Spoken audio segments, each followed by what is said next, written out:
നമസ്കാരം പ്രിയപ്പെട്ടവരെ. രാമായണവും രാമായണത്തിലെ കഥാപാത്രങ്ങളും ഇന്നത്തെ ലോകത്തെ ഭൗതിക സാഹചര്യത്തിൽ ഓരോ മനുഷ്യരും അവർ രാമായണത്തിലെ ഓരോ കഥാപാത്രങ്ങളാണ് എന്നുള്ള ബോധ്യത്തോടു കൂടി വേണം രാമായണത്തെ നമുക്ക് കാണുന്നതിന്. ഇപ്പോൾ കേരളത്തിലെ കർക്കിടക മാസവുമായി ബന്ധപ്പെട്ട് രാമായണ പ്രഭാഷണങ്ങളും അതുപോലെ തന്നെ രാമായണവുമായി ബന്ധപ്പെട്ട പല കാര്യങ്ങളും നടന്നുകൊണ്ടിരിക്കുന്ന ഈ കാലത്താണ് ഞാൻ നിങ്ങളുമായി സംവദിക്കുന്നത്. കഴിഞ്ഞ ദിവസം രാമായണത്തിലെ ബാലകാണ്ഡവുമായി ബന്ധപ്പെട്ട് ഞാൻ സംസാരിച്ചിരുന്നു. ഇപ്പോൾ അയോധ്യാകാന്ഡവുമായി ബന്ധപ്പെട്ടാണ് ഞാൻ സംസാരിക്കുന്നത്. രാമായണത്തിലെ അയോധ്യാകാന്ഡം എന്ന ഭാഗത്ത് ബാലകാണ്ഡത്തിൽ ഒരു മനുഷ്യൻ അവൻ്റെ പ്രവൃത്തിയും അവൻ്റെ ജോലിയും അവൻ ഭൗതിക ലോകത്ത് അല്ലെങ്കിൽ ഈ ലോകത്ത് അവൻ എന്തെല്ലാം ചെയ്യണം എന്നതിനെക്കുറിച്ച് പഠിപ്പിക്കുന്നതിനൊക്കെ വേണ്ടിയിട്ടുള്ള ഒരു ശ്രമം നടത്തുന്നുണ്ട്. അത് ഓരോ മനുഷ്യനും ചെയ്യേണ്ടതാണ്. അവൻ്റെ പഠനശേഷം അവൻ ജീവിതത്തിൽ എന്തെല്ലാം ആവണം, എന്തെല്ലാം ചെയ്യണം, എല്ലാം കൃത്യമായി സമൂഹത്തിന് നന്മ ചെയ്യണം എന്നുള്ള നിലയ്ക്ക് ഓരോ മനുഷ്യനെയും ആ രീതിയിലേക്ക് പോകുന്നതുമായി ബന്ധപ്പെട്ടാണ് ഓരോ കഥാപാത്രങ്ങളെയും നമുക്ക് കാണാൻ കഴിയുക.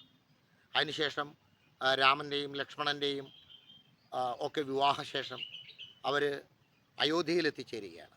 അയോധ്യയിലെത്തിച്ചേരുമ്പോൾ അയോധ്യയിലെ രാജാവായ ദശരഥ മഹാരാജാവ് തൻ്റെ പുത്രനായിട്ടുള്ള ശ്രീരാമചന്ദ്രനെ രാജ്യഭാരം ഏൽപ്പിക്കുന്നതിന് വേണ്ടി പട്ടാഭിഷേകം നടത്തുന്നതുമായി ബന്ധപ്പെട്ട കാര്യങ്ങളൊക്കെ നടക്കുന്നതും, അതുപോലെ തന്നെ പട്ടാഭിഷേകം നടക്കാതെ പോവുകയും ദശരഥ മഹാരാജാവിൻ്റെ മരണവും, അതുപോലെ തന്നെ ശ്രീരാമചന്ദ്രനും ലക്ഷ്മണനും സീതാദേവിയുമൊക്കെ കാട്ടിലേക്ക് പോകുന്നതൊക്കെ ആയിട്ട് ബന്ധപ്പെട്ട കാര്യങ്ങളാണ് അയോധ്യാകാന്ഡത്തിൽ പ്രതിപാദിക്കുന്നത്. അപ്പോൾ അയോധ്യാകാന്ഡത്തിലെ ഓരോ കഥാപാത്രങ്ങളെയും ഓരോ കഥാഭാഗത്തെയും ഒക്കെ എടുത്ത് പരിശോധിക്കുമ്പോഴാണ് നമുക്ക് ഇന്നത്തെ ലോകത്തുണ്ടാവുന്ന കാര്യങ്ങളെക്കുറിച്ചും നമുക്ക് അതുമായി കൂട്ടിച്ചേർത്ത് സംസാരിക്കാൻ കഴിയുന്നത്.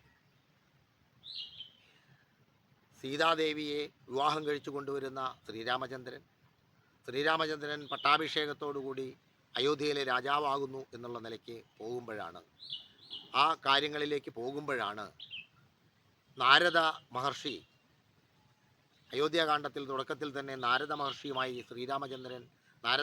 ശ്രീരാമചന്ദ്രനോട് അവതാര ലക്ഷ്യത്തെക്കുറിച്ചെല്ലാം സംസാരിക്കുന്നത്. ശ്രീരാമചന്ദ്രൻ്റെ അവതാര ലക്ഷ്യം എന്താണെന്നെല്ലാം നാരദ മഹർഷി പറഞ്ഞു കൊടുക്കുന്നത്. ഓരോ മനുഷ്യനും ഈ ലോകത്ത് ജന്മമെടുക്കുമ്പോൾ അവന് ചെയ്തു തീർക്കേണ്ടതായിട്ടുള്ള ചില കാര്യങ്ങളുണ്ട് എന്ന് ബോധ്യപ്പെടുത്തുന്നതാണ് ആ നാരദ മഹർഷിയുമായിട്ടുള്ള ആ സംസാരം. അതിനുശേഷം ശ്രീരാമചന്ദ്രൻ്റെ പട്ടാഭിഷേകം നടത്താനായിട്ട് തീരുമാനിക്കുന്നു. ആഘോഷങ്ങളുണ്ടാവുന്നു. ഈ ആഘോഷങ്ങളുണ്ടാവുന്ന സമയത്താണ് ഈ പട്ടാഭിഷേകത്തിൽ വിഘ്നം വരുന്നത്, തടസ്സം വരുന്നത്. മന്ധര എന്ന കഥാപാത്രം അവിടെ ജന്മമെടുക്കുകയാണ്. ഈ മന്ധര എന്ന കഥാപാത്രത്തെക്കുറിച്ച് നമ്മൾ പറയുമ്പോൾ മന്ധരയെ ദേവന്മാർ മന്ധരയുടെ നാവിലൂടെ പല കാര്യങ്ങളും പറയിപ്പിച്ചതാണെന്ന് പറയുമ്പോഴും ഇന്നും ലോകത്ത് മന്ധരമാർ നിലനിൽക്കുകയാണ്. കുടുംബത്തിൽ, സമൂഹത്തിൽ ഒക്കെ മന്ധരമാർ ഉണ്ട്. നല്ല രീതിയിലുള്ള ബന്ധങ്ങളുള്ള സ്ഥലങ്ങളിൽ പ്രശ്നങ്ങൾ സൃഷ്ടിക്കുന്നതിന് വേണ്ടിയിട്ടുള്ള മനുഷ്യരായിട്ടുള്ള ആളുകളാണ് ഈ മന്ധരമാർ. മന്ധര വരുന്നു. ദശരഥ മഹാരാജാവിന് ഏറ്റവും പ്രേമമുണ്ടായിരുന്ന കൈകേയി, പ്രേമത്തിൽ സ്വാർത്ഥ ലാഭമില്ല. അതിലേക്ക് സ്വാർത്ഥ ലാഭം കടത്തിക്കൊണ്ടുവരാനായിട്ട് മന്ധര ശ്രമിക്കുന്നു. മന്ധര കൈകേയിയെ ഓർമ്മിപ്പിക്കുന്ന ഒരു കാര്യമുണ്ട്. ദേവാസുര യുദ്ധകാലത്ത് അപകടം സംഭവിക്കുമ്പോൾ ദശരഥ മഹാരാജാവിനെ രക്ഷിച്ചതുമായി ബന്ധപ്പെട്ട് വരങ്ങൾ നൽകിയതുമായി ബന്ധപ്പെട്ട കാര്യങ്ങൾ ഓർപ്പിക്കുന്നു. അതിനുശേഷം മന്ധര പറയുന്നു, കൈകേയിക്ക് ഭരതനേക്കാൾ ഏറെ ഇഷ്ടമായിരുന്നു ശ്രീരാമചന്ദ്രൻ. എന്നാലും മന്ധരയുടെ സംസാരത്തിലൂടെ രാജമാതാവില്ലെന്നും രാജമാതാവിൻ്റെ തോഴിയായി മാറുമെന്നൊക്കെയുള്ള പറഞ്ഞതിലൂടെ തൻ്റെ മകനെ രാജാവാക്കണം എന്നുള്ള നിലയ്ക്ക് കാര്യങ്ങൾ മുന്നോട്ട് കൊണ്ടുപോകാനുള്ള ശ്രമം കൈകേയി നടത്തുന്നു. ആ സമയത്ത് ദശരഥ മഹാരാജാവ് തൻ്റെ പത്നിയെ കാണുന്നതിന് വേണ്ടി, കൈകേയിയെ കാണുന്നതിന് വേണ്ടി അന്തഃപുരത്തിലേക്ക് വരുന്നു. ആ സമയത്ത് ദുഃഖിതയായി നിൽക്കുന്ന കൈകേയിയോട് കാര്യങ്ങളെല്ലാം പറയുന്നു. അപ്പോഴാണ് കൈകേയി താൻ ആവശ്യപ്പെട്ട വരങ്ങൾ ചോദിക്കുന്നത്. ഒന്ന്, ഭരതനെ രാജാവാക്കണം, ശ്രീരാമചന്ദ്രനെ 14 വർഷം കാനനത്തിലേക്ക് അയക്കണമെന്നെല്ലാം പറയുന്നത്. അതിൻ്റെ ഒരു പശ്ചാത്തലം എന്ന് പറയുന്നത്, ശ്രീരാമചന്ദ്രൻ ഭരതനെ രാജാവാക്കിയാൽ പോലും ആ രാജ്യത്ത് ശ്രീരാമചന്ദ്രനോടൊപ്പം അണിചേർന്ന് നിൽക്കുന്ന ആളുകളാണുള്ളത്. അപ്പോൾ സ്വാഭാവികമായിട്ടും ഭരതന് രാജ്യം വളരെ ഭംഗിയായി നടത്താൻ കഴിയില്ല എന്നുള്ള ബോധ്യത്തിൻ്റെ അടിസ്ഥാനത്തിലാണ്. അത് തന്നെ ഇന്നും ലോകത്ത് നടക്കുന്നു എന്നുള്ളതാണ്. ഞാനതിൻ്റെ കൂടുതൽ വിശദാംശങ്ങളിലേക്ക് പോകാത്തത്, ഇത് ഒരു ദിവസം പറഞ്ഞാൽ തീരാത്തത്ര കാര്യങ്ങളുള്ളത് കൊണ്ടാണ് ഞാൻ വേഗത്തിൽ ഈ കാര്യങ്ങൾ പറഞ്ഞു പോകുന്നത്. അങ്ങനെ ശ്രീരാമചന്ദ്രൻ രാജാവാകണ്ടെന്നും ലക്ഷ്മണനോടുകൂടി കാട്ടിലേക്ക് പോകുന്നതുമായി ബന്ധപ്പെട്ട കാര്യങ്ങളിലേക്ക് പോകുന്നതിന് മുമ്പ് നടക്കുന്ന സംഭവങ്ങൾ പലതുമുണ്ട്. അവർ പറഞ്ഞു കൊടുക്കുന്നത് എന്തുകൊണ്ട് ശ്രീരാമചന്ദ്രനെ ഇത്രയ്ക്ക് പെട്ടെന്ന് പട്ടാഭിഷേകം നടത്തുന്നു, ഭരതനും ശത്രുഘ്നനും അമ്മാവൻ്റെ വീട്ടിൽ പോയിരിക്കുന്ന സമയത്താണ് ഇത് ചെയ്യുന്നത് എന്തിനാണ് എന്നെല്ലാം ഉള്ള തർക്കങ്ങളും കാര്യങ്ങളും വരുന്നു. അതിന്ന് ലോകത്ത് പല കാര്യങ്ങളിലും ഇത്തരം തർക്കങ്ങളും കാര്യങ്ങളും നടക്കുന്നു എന്നുള്ളതാണ്. ഒരു കുടുംബത്തിൽ പോലും നടക്കുന്നു എന്നുള്ളതാണ്. ആ അവസ്ഥയിലാണ് ശ്രീരാമചന്ദ്രൻ കടന്നു വരുന്നത്. ശ്രീരാമചന്ദ്രൻ കടന്നു വരുമ്പോൾ പ്രശ്നങ്ങളെക്കുറിച്ചിട്ട് അറിയുന്നു. അപ്പോൾ ശ്രീരാമചന്ദ്രൻ പറയുന്നു, എനിക്ക് അധികാരം വേണ്ട. ഇന്നും അധികാരം വേണ്ട എന്നാഗ്രഹിക്കുന്ന ഒരുപാട് ആളുകളുണ്ട്. അധികാരമോഹത്തിന് പോവാത്ത മനുഷ്യരുണ്ട്. അധികാരത്തിനോട് ആർത്തി പൂണ്ട മനുഷ്യരും നിലനിൽക്കുന്നുണ്ട്. പക്ഷേ ശ്രീരാമചന്ദ്രൻ എന്ന കഥാപാത്രത്തിലൂടെ മനുഷ്യൻ ത്യജിക്കാനുള്ള മനസ്സ് വേണമെന്ന് വാൽമീകി മഹർഷി പറഞ്ഞു തരികയാണ്. തനിക്ക് രാജ്യഭാരമൊന്നും വേണ്ട എന്ന് പറഞ്ഞുകൊണ്ട് ശ്രീരാമചന്ദ്രൻ അച്ഛനോട് പറയുന്നുണ്ട്, അച്ഛൻ്റെ വാക്ക് പാലിക്കുക എന്നുള്ള കാര്യത്തെക്കുറിച്ച് പറയുകയും ഞാൻ ഇന്ന് തന്നെ കാട്ടിലേക്ക് പോയിക്കൊള്ളാം എന്ന് പറയുകയും ചെയ്യുന്ന ഒരവസ്ഥയുണ്ട്. ആ സമയത്ത് ലക്ഷ്മണൻ എത്തിച്ചേരുകയും ലക്ഷ്മണനും ശ്രീരാമചന്ദ്രനുമായിട്ടുള്ളൊരു സംവാദം വരുന്നുണ്ട്. ഇത് നടക്കുമ്പോൾ ആ കാര്യങ്ങൾ നടക്കുന്ന സമയത്ത്, കാട്ടിലേക്ക് പോകാൻ തീരുമാനിക്കുന്ന സമയത്താണ് സീതാദേവി പറയുന്നുണ്ട്, എന്നെ പിരിഞ്ഞിരിക്കാൻ ഭഗവാന് കഴിയില്ലല്ലോ, അപ്പോൾ ഇങ്ങനെ പോയാൽ ശരിയാവില്ലല്ലോ എന്നൊക്കെ പറയുമ്പോഴത്തേക്കും ഞാനും കൂടെ വരുന്നു എന്ന് പറയുന്നുണ്ട്. സ്വന്തം ഭർത്താവ് രാജാവാകുന്നു എന്നുള്ള നിലയ്ക്ക് എല്ലാ ആഭരണത്തോടുകൂടിയും എല്ലാ ആഡംബരത്തോടുകൂടി നിൽക്കുന്ന ഒരു സ്ത്രീ പെട്ടെന്ന് തൻ്റെ എല്ലാ അധികാരവും കാര്യങ്ങളും നഷ്ടപ്പെടുന്നു എന്നറിഞ്ഞിട്ടും ഖിന്നയാവുന്നില്ല. അത് ഇന്നത്തെ സമൂഹത്തിൽ എത്ര ആളുകൾക്ക് അത് ചെയ്യാൻ കഴിയും? പക്ഷെ അതിലേക്കൊക്കെ എത്തിച്ചേരണമെന്ന് നമ്മളെ ഉത്ബോധിപ്പിക്കുന്നതിന് വേണ്ടിയിട്ടാണ് രാമായണത്തിൽ ഈ കഥാ അവസ്ഥകളെല്ലാം നമ്മളെ കാണിച്ചു തരുന്നത്, അല്ലെങ്കിൽ ഈ പറയുന്ന ഭാഗം നമുക്ക് പറഞ്ഞു തരുന്നത്. അങ്ങനെ സീതാദേവി പുറത്തേക്ക് വരുമ്പോൾ ആ ആടയാഭരണങ്ങളുടെ പുറത്താണ് കാഷായ വസ്ത്രം ഭഗവാൻ ശ്രീരാമചന്ദ്രൻ ഉടുപ്പിച്ച് നൽകുന്നത്. കാരണം അത് വസ്ത്രം മാറ്റാനുള്ള അവസരം കിട്ടുന്നില്ല. അതാണ് നമ്മൾ മനസ്സിലാക്കേണ്ടത്. എല്ലാ ആഡംബരത്തിനെയും മറയ്ക്കാൻ നമുക്ക് പെട്ടെന്ന് കഴിയണം, അല്ലെങ്കിൽ അതിലേക്ക് വളരെ പെട്ടെന്ന് തന്നെ നമുക്ക് എത്തിച്ചേരാൻ കഴിയണം എന്ന് ഓർമ്മിപ്പിക്കുന്നതിന് വേണ്ടിയിട്ടാണ്. അല്ലെങ്കിൽ എല്ലാ വലിയ ആഗ്രഹങ്ങൾ ഉണ്ടാകുമ്പോഴും നമ്മൾ പെട്ടെന്ന് തന്നെ ആ ആഗ്രഹത്തിൽ നിന്ന് മുക്തി നേടാനുള്ള ഒരു ശേഷി മനുഷ്യനുണ്ടാവണം എന്നുകൂടി കാണിച്ചു തരുന്ന ഒരു സന്ദർഭമാണത്. അതിനുശേഷം അയോധ്യയിൽ നിന്നും ശ്രീരാമചന്ദ്രൻ കാട്ടിലേക്ക് പോവുകയാണ്. കാട്ടിലേക്ക് പോകുമ്പോൾ വളരെ വളരെ വല്ലാത്തൊരു അവസ്ഥയിലാണ്. ജനം മുഴുവനും ശ്രീരാമചന്ദ്രൻ്റെ പുറകെ കാട്ടിലേക്ക് പോവുകയാണ്. ഇത് നടക്കുമ്പോൾ നമ്മൾ മനസ്സിലാക്കേണ്ടത്, ഒരു രാജാവ് അല്ലെങ്കിൽ ഒരു അധികാരിക്ക് ജനങ്ങളോടുള്ള അടുപ്പവും ജനങ്ങളോടുള്ള സ്നേഹവും എന്നും നിലനിൽക്കുന്നു എന്നുള്ളതിൻ്റെ ഉദാഹരണമാണ്. അതോടൊപ്പം തന്നെ ഒരു അധികാരം കൈമാറ്റം വരുമ്പോൾ, അല്ലെങ്കിൽ ഈ വ്യക്തി പറയുന്നു മറ്റൊരാളാണ് അധികാരി എന്ന് പറയുമ്പോൾ അതിനോട് യോജിച്ച് നിൽക്കാൻ സമൂഹം തയ്യാറാവണമെന്നുകൂടി സൂചിപ്പിക്കുന്നതാണ് ഈ സന്ദർഭം. അങ്ങനെ കാട്ടിലേക്ക് പോകുമ്പോൾ അവിടെ വെച്ചിട്ട് ഗുഹനെ കാണുന്നു. ഗുഹൻ മറ്റൊരു രാജാവാണ്, കാടിൻ്റെ രാജാവായിട്ടുള്ള ഗുഹൻ അവിടെ നിൽക്കുമ്പോഴത്തേക്കും ഗുഹൻ ഭഗവാൻ ശ്രീരാമചന്ദ്രനെ കാണുമ്പോഴത്തേക്കും ആ, വളരെ സ്നേഹത്തോടു കൂടി അവർ തമ്മിലുള്ള ചർച്ചകൾ നടക്കുന്നു. അവർ മാന്യമായ രീതിയിൽ അവർ ചർച്ച നടക്കുന്നു. മറ്റൊരു രാജ്യത്തെ വേറൊരു തരത്തിലുള്ള രാജാവ്, അപ്പോൾ ഇന്നത്തെ കാലത്ത് ചാതുർവർണ്ണയമൊക്കെ, അന്നത്തെ കാലത്ത് ചാതുർവർണ്ണയമൊക്കെ നിലനിൽക്കുമ്പോഴും ഈ ആ, എന്താ പറയുക, ഉന്നത കുലജാതനായിട്ടുള്ള ശ്രീരാമചന്ദ്രൻ എന്നുള്ള സങ്കല്പവും താഴെയിലുള്ള ഗുഹനുമായിട്ട് സംവദിക്കുന്നു. ഗുഹനെ കെട്ടിപ്പിടിച്ചുകൊണ്ട് ഗുഹനുമായിട്ട് സംസാരിക്കുന്നു. അങ്ങനെ ഗുഹനോട് പറയുന്നു, എന്നെ തോണി കടത്തിത്തരൂ, ഞാൻ എനിക്ക് കാട്ടിലേക്ക് പോകണമെന്ന് പറയുന്നു. അങ്ങനെ ലക്ഷ്മണനും സീതയും എല്ലാം കൂടി ചേർന്നുകൊണ്ട് അവർ കാട്ടിലേക്ക് പോകുന്നു. ഭരദ്വാജ മുനിയുടെ ആശ്രമത്തിൽ താമസിക്കുന്നു. അവിടെയും കുറച്ച് കാര്യങ്ങളെല്ലാം ലൗകിക ജീവിതവും ആത്മീയ ജീവിതത്തെക്കുറിച്ചൊക്കെ സംസാരിക്കുന്നു. അതിനുശേഷം ആ, വാത്മീകി മഹർഷിയുടെ അടുത്ത് ചെല്ലുന്നു. വാത്മീക മഹർഷിയുടെ ആശ്രമത്തിൽ ചെല്ലുന്നു. വാത്മീകി മഹർഷി താൻ വാൽമീകി മഹർഷി ആയതിൻ്റെ കഥകളും എല്ലാം സംസാരിക്കുന്നു.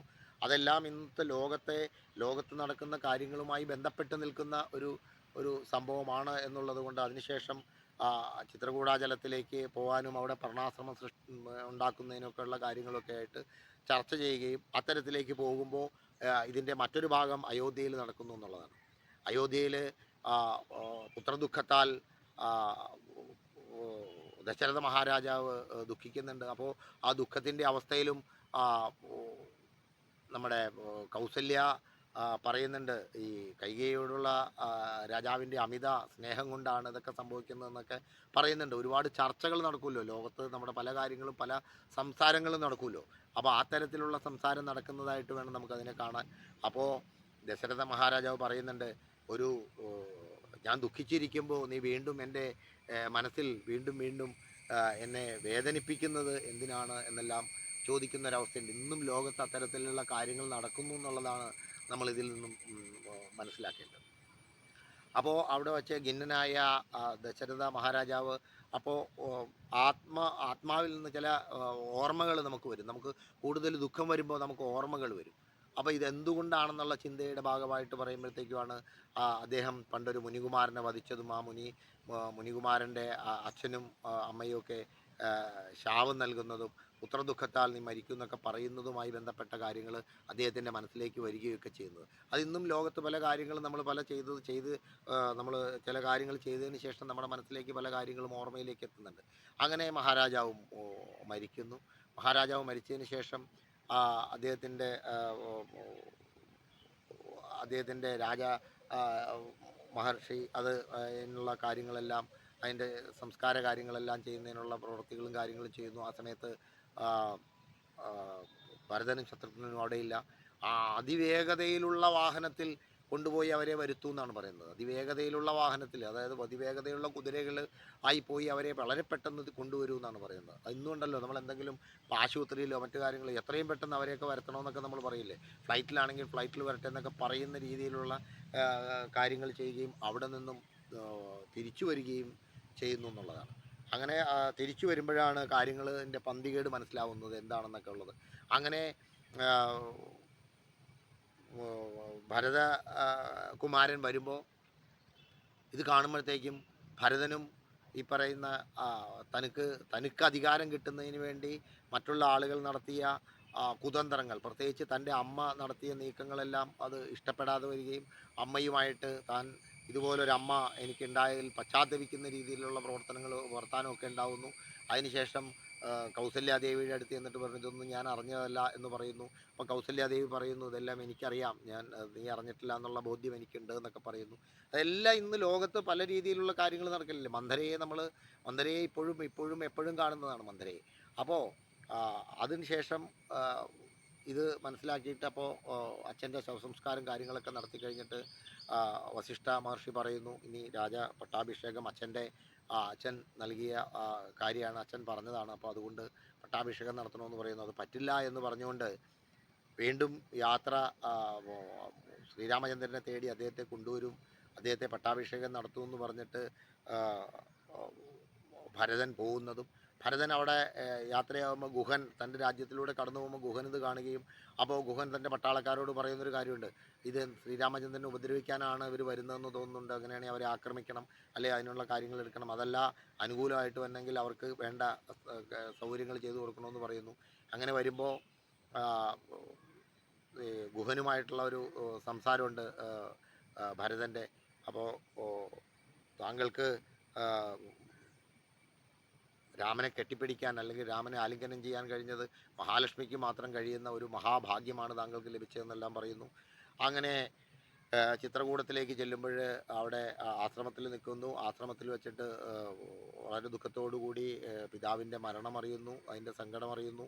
അങ്ങനെ തിരിച്ച് രാജാവായിട്ട് തിരിച്ചു വരണമെന്ന് പറയുമ്പോഴാണ് ആ, അദ്ദേഹം ശ്രീരാമചന്ദ്രൻ പറയുന്നത്, അത് അച്ഛൻ അച്ഛൻ്റെ വാക്ക് പാലിക്കുക എന്നുള്ളതാണ് മകൻ്റെ കർത്തവ്യം. അച്ഛൻ്റെ അച്ഛന് നന്മ ഉണ്ടാവുന്നതിന് വേണ്ടിയിട്ടാണ് നാം ചെയ്യേണ്ടത്. അതുകൊണ്ട് അച്ഛൻ്റെ വാക്ക് ഒരിക്കലും തെറ്റാൻ പാടില്ല. അതുകൊണ്ട് തന്നെ ഞാൻ എന്തായാലും വരില്ല, നീ രാജ്യം ഭരിക്കണമെന്നെല്ലാം പറഞ്ഞ് ഉപദേശിച്ചു വിടുന്നു. അങ്ങനെ അതിനു വേണ്ടിയിട്ട് തൻ്റെ പാതുകം ആവശ്യപ്പെടുന്നു.